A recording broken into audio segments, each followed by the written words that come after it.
विनय राय जी हमारे साथ मौजूद है। हम पूछ रहे थे कि अगर समाजवादी पार्टी का और बहुजन समाजवादी पार्टी का गठबंधन होता है तो वास्तव में यह बीजेपी के लिए कितना बड़ा खतरा होगा, जिसकी अब कवायद शुरू हो चुकी है। जी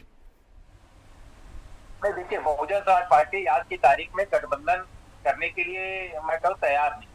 तो कुछ को लग रहा है जब से आकाश को उन्होंने फ्रंट फुट पर डाला है, वो पहले अपने वोट बैंक को एड्रेस करना चाहते हैं, उसको एकजुट करना चाहते हैं, जो जनाधार उनके हाथ से निकल गया है।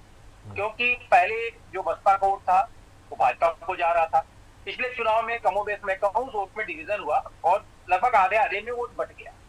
तो आज की तारीख में मैं कह सकता हूँ कि पहले सीधे तौर पर जो बड़ा गठबंधन मुझे दिखता है वो कांग्रेस और सपा का है।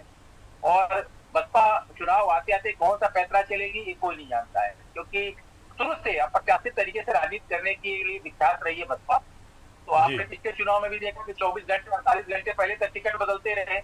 तो अगर उसके सहारे अगर सियासत किसी पार्टी को करनी है तो हमें लगता है कि स्ट्रेटजी उसकी गलत होगी।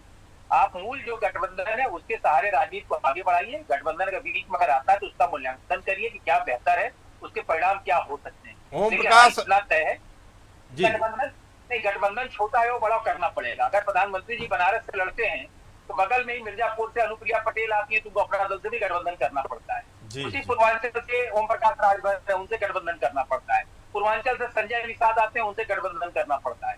तो छोटा ही सही अगर किसी का स्टेक है तो आपको, अगर भाजपा गठबंधन कर रही है तो मुझे नहीं लगता कि कांग्रेस या सपा को गठबंधन करने में कोई हिचक होनी चाहिए। जो भी पार्टनर आते हैं छोटे बड़े, अगर उनके सेम माइंड सेट के हैं, उनको लगता है कि उनके वोट को डिवाइड कर सकते हैं, उसके साथ अगर गठबंधन में जाते हैं तो राजनीतिक तौर पर उन पार्टियों को फायदा ही हो।